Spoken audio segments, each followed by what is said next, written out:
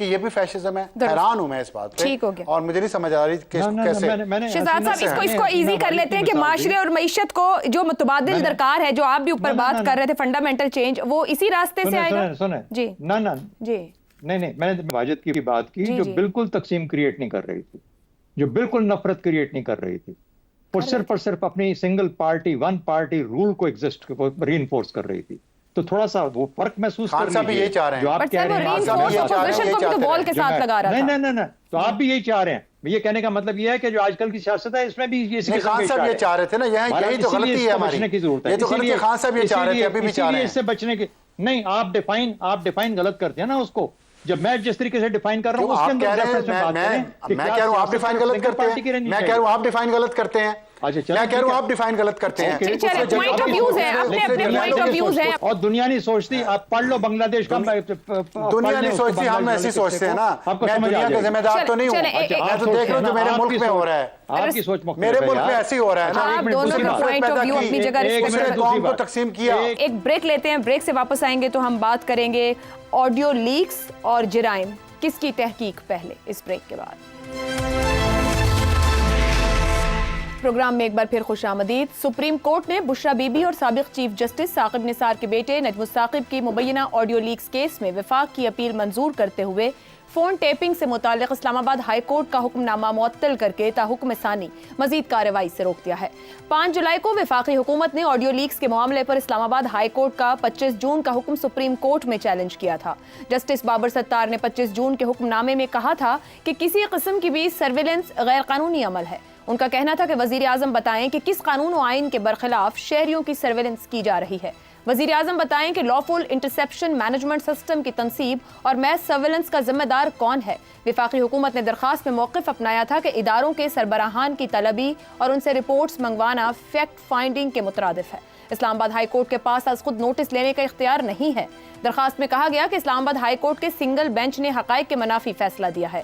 گزشتہ روز عدالت نے کہا کہ 29 مئی اور 25 جون کا حکم اختیار سے تجاوز, اسلام آباد ہائی کورٹ کو از خود نوٹس کا اختیار نہیں. جسٹس نعیم اختر افغان نے ریمارکس دیے کہ بدقسمتی سے کوئی سچائی تک پہنچنا ہی نہیں چاہتا. انکوائری کمیشن بنا, سپریم کورٹ نے اسٹے آرڈر دے دیا, کیس دوبارہ مقرر ہی نہیں ہوا. گزشتہ برس پی ڈی ایم حکومت نے موجودہ چیف جسٹس قاضی فائز عیسیٰ کی سربراہی میں آڈیو لیکس کے معاملے کی چھان بین کے لیے ایک کمیشن مقرر کیا تھا, جس میں اس وقت کے چیف جسٹس عمر عطا بندیال کی خوش دامن, خواجہ طارق رحیم کی اہلیہ, ثاقب نثار کے صاحبزادے, سابق جج مظاہر نقوی, عابد زبیری اور پرویز الہی کی مبینہ آڈیو لیکس پر حکومت نے ایک انکوائری کمیشن تشکیل دیا تھا. تاہم اس وقت کے چیف جسٹس عمر عطا بندیال کی سربراہی میں سپریم کورٹ کے 5 رکنی بینچ نے اس انکوائری کمیشن کو کارروائی سے روکتے ہوئے حکم امتناع جاری کیا تھا. پاکستان میں ہونے والے کئی بڑے مالی, غیر آئینی, غیر قانونی اور غیر اخلاقی جرائم انہی کے ذریعے سامنے آتے رہے ہیں. اسی پر گفتگو رہے گی. پینل کے سامنے سوال اس طرح سے, پاکستان میں ہونے والے کئی بڑے مالی, غیر آئینی, غیر قانونی اور غیر اخلاقی جرائم آڈیو لیکس کے ذریعے بے نقاب ہوئے.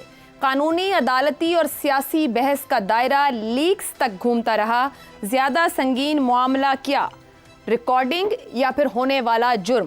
حسن نثار صاحب, ہم کبھی بھی معاملہ کنکلوڈ نہیں کر پائے, ہونے والے جرم تک نہیں پہنچ پائے, حالانکہ بڑے بڑے واقعات ہوئے اور واضح آڈیو لیکس کے ذریعے ہوئے. ہم بات آڈیو لیکس پہ رکھ کر وہیں کھڑے رہتے ہیں. کیا دونوں کو بیک وقت نہیں پوچھا جانا چاہیے, تفتیش ہونی چاہیے؟ عائشہ, پہلی بات تو یہ ہے کہ اس حوالے سے اگر دیکھیں تو کیس ٹو کیس آپ اس کو تھوپ نہیں سکتے یک طرفہ کہ یہ ٹھیک ہے یا یہ ٹھیک ہے. یہ کیس ٹو کیس ہے. اگر اسٹیٹ ہے یا فلانا کوئی اس طرح کا کرائم میں, دیکھو میرے نزدیک ٹیکنالوجی, یہ دنیا آئندہ 50 سال بعد, ہمیں تو گئے بھی پتہ نہیں کتنی دیر ہو گئی ہوگی, یہ دنیا کو رول اب بندے نہیں کریں گے, ٹیکنالوجی کرے گی. وہ آخری حکمران ٹیکنالوجی ہے. ایک بات, پرانے زمانے میں دیکھو یہ کیس ٹو کیس, پہلے بات میں نے عرض کی ہے. دوسرا, پرانے زمانے میں کھوجی ہوتے تھے, اب ٹیکنالوجی ہے.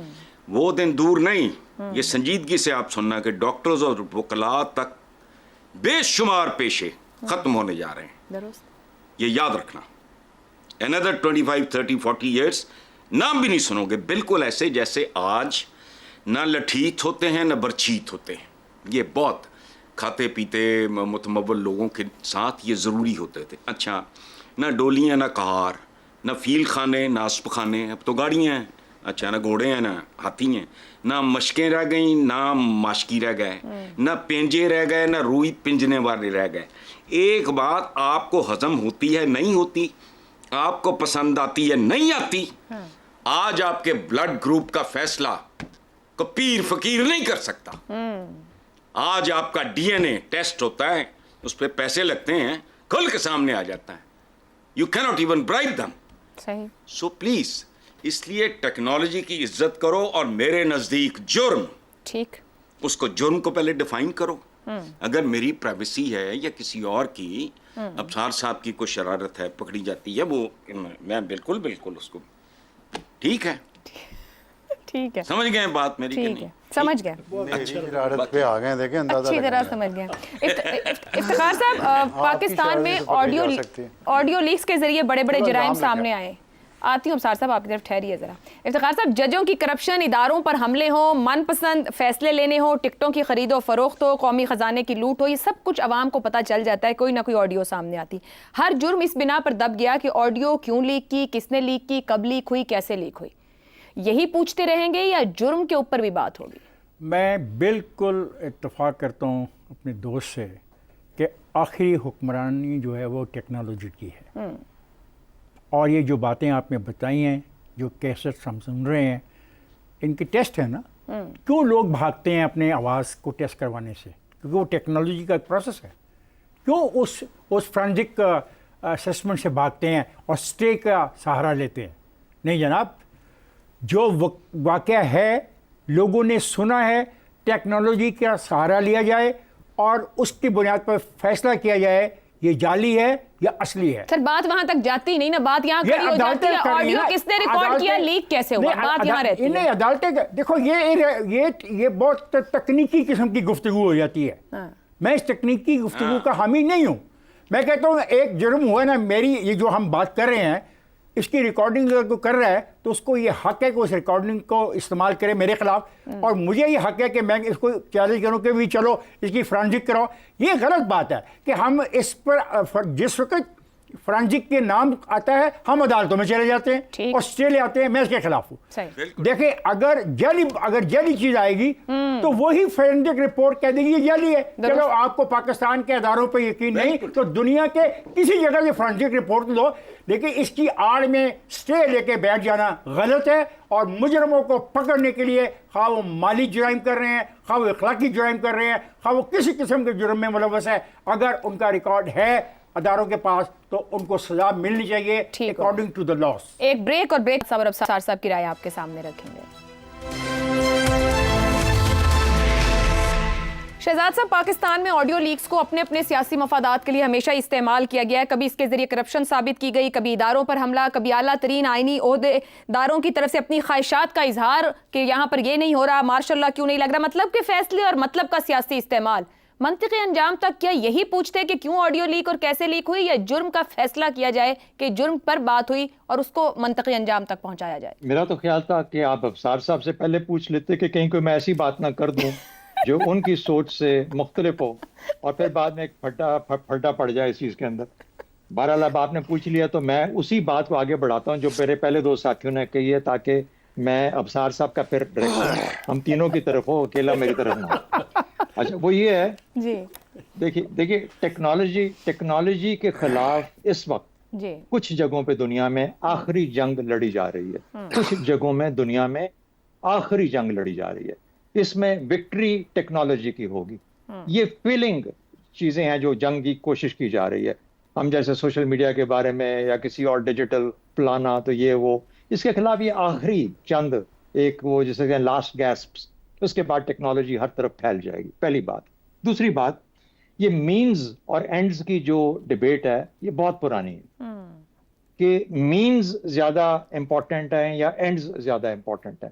اس کے لیے پھر انسان نے قانون کا ایک ذریعہ بنایا اور اس نے کہا کہ اینڈز کے لیے بھی ایک فیئر پروسیس ہونا بہت لازمی ہے تاکہ ہر انسان کو انصاف کا ایکول موقع ملے اور وہ اپنے آپ کا دفاع کر سکے. ورنہ اگر یہ مینز کے تھرو مختلف مین، چاہے وہ کوئی بھی راستہ میں اختیار کروں، اگر میں جرم پکڑ لیتا ہوں اور پھر مجھے کسی طریقے سے جب شور ہو گیا کہ جرم ہے، تو مجھے تو اس کو موقع دینے کی ضرورت ہی نہیں ہے. سزا ہو کیوں نہیں جاتی؟ سزا کیوں نہیں دی جاتی؟ یہی سوال ہے نا ہمارا کہ انصاف کا نظام اتنا سلو کیوں ہے؟ تو جہاں قانون آپ کے ملک میں ایگزسٹ کرتا ہے، اس کیس کے بارے میں جو آپ نے سوال پوچھا ہے، قانون ایگزسٹ کرتا ہے، اس کو استعمال کرنا چاہیے. جہاں آپ کو مانیٹرنگ کی، سرویلنس کی ضرورت ہے، اس کو اجازت لیں تو پراپر طریقے سے جو کہ اس کے اندر دیا گیا قانون کے اندر، اور اس کو سرویل کریں. اور بالکل یہ ٹیکنالوجی کا زمانہ ہے، ٹیکنالوجی نے ہی اور رول کرنا ہے ہر چیز کو، اور اس کو ایک سائڈ پہ ہٹا دینا کسی بھی چیز کے اندر سے بہت غلط طریقہ ہوگا، ورنہ ہم اپنے طور پہ ایک معاشرے کے طور پہ اتنی تیزی سے آگے نہیں بڑھ پائیں. ٹھیک ہو گیا. افسر صاحب، audio leaks case audio record کرنا یا پھر اس آڈیو کے اندر سامنے آتے جرائم، وہ کئی طرح کے ہیں، اوپر بھی بات ہوئی، زیادہ سنگین کیا ہے، وہ ریکارڈنگ یا جرم؟ دونوں چیزیں. جرم زیادہ سنگین ہے میرے خیال میں. میرے سے پہلے پینلسٹ نے جو کچھ بھی کہا، عزت و احترام ان کا میرے پہ واجب ہے، کرتا رہوں گا. لیکن ملک میں جو کچھ ہو رہا ہے اس کو صرف اس وجہ سے خاموش نہیں رہ پاؤں گا کہ ایک بہت پاپولر بندہ وہ کر رہا ہے اور وہ بہت ہینڈسم ہوتا تھا کسی وقت، تو وہ جو چاہے کر سکے. ہوگا لاڑلا، میرا نہیں ہے. میرے لیے یہ مٹی پہلے سب سے لاڑلی، اور اس کے لوگ وہ سب سے زیادہ لاڑلے ہیں. اور ہم نے جتنا فیشزم برداشت کیا ہے، دیکھا ہے، اس سے زیادہ کہ اب برداشت ہی نہیں ہے. یہ ہوگی بات. دیکھیں آپ نے ہوا کیسے آڈیو لیکس میں.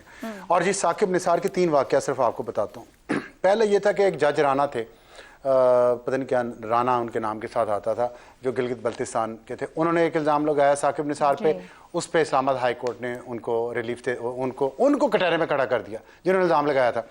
دوسرا، بجائے اس کی تحقیقات کرانے کے، دوسرا ثاقب نثار کی آڈیو ریکارڈنگ آئی جس میں وہ کہہ رہے ہیں کہ مجھے وہ کہہ رہے ہیں کہ نواز اور مریم کو آنے نہیں دینا. اس پہ کوئی تحقیقات نہیں ہوئی، اس پہ بھی اس کو بھی آگے بڑھنے سے روک دیا. پھر تیسرا آیا یہ جو ہے ثاقب نثار کا بیٹا لتاں پان دیاں گا میں رائیاں دا منڈا، اور پھر ساتھ اس نے کہا جی کہ ایک بھی تو کاٹ نہیں لینا. یہ بھی ثاقب نثار سے 3 واقعات بتائے ان آڈیو کالز کی بیسس پہ. اس پہ روک دیا. کیسے ہوئی آڈیو کال؟ آپ بھی یہ جرم ہے کال ریکارڈ کرنا. آپ اس پہ الگ سے انویسٹیگیٹ کریں، اس پہ قانون اپنا راستہ لے. بہت کلیئرٹی سے کہہ رہا ہوں. لیکن جو جرم ہو رہا ہے، جو ایک کرپٹ چیف جسٹس اور اس کے بچے لگے ہوئے مال بنانے اس ملک میں، الزام ہے نا، سنگین الزام ہے. اس کی انویسٹیگیشن تو ہونے دیں. وہ کیوں نہیں ہونے دیں؟ پارلیمنٹ کو روک دیا، کمیشن کو روک دیا. اتنا مطلب یہ لاہوری ہتھوڑا گروپ جو ہے اتنا پیچھے پڑ جاتا ہے کسی اور کے. اور اب قاضی فائز عیسیٰ صاحب آئے ہیں نا، لاہوری ہتھوڑا گروپ کے ممبر نہیں ہیں، سارے ان کے پیچھے پڑے ہوئے ہیں، حکومت سمیت. کیوں؟ سوچئے گا ذرا. جی افتخار صاحب، میں بات کہنا چاہ رہا ہوں کہ ہم نے بالکل یہ نہیں کہا. ہم نے کہا کہ جو آڈیو ہے اس میں جو جرم کیا گیا ہے اس جرم پہ سزا ہونی چاہیے. جس کے خلاف ہی ہو رہا ہے سزا، وہ فرینزک رپورٹ منگوا سکتا ہے. اگر اس کو فرینزک رپورٹ پاکستان کی پسند نہیں، ہائی کورٹ نے نہیں کرنے دی نا، تو ہم تو خلاف ہیں. ہم کرتے ہیں. جدید طریقے موجود ہیں، متوازی طور پر دونوں معاملات چلائے جا سکتے. لیکس بھی اگر غیر قانونی ریکارڈ ہو رہی ہے، اگر کوئی جرم ہو رہا ہے تو اس کو بھی منطقی انجام تک پہنچایا جائے، ایک دوسرے کا سہارا لے کے معاملے کو چھوڑا نہ جائے. آج کے پروگرام سے اتنا ہی. اجازت دیجیے. اللہ حافظ.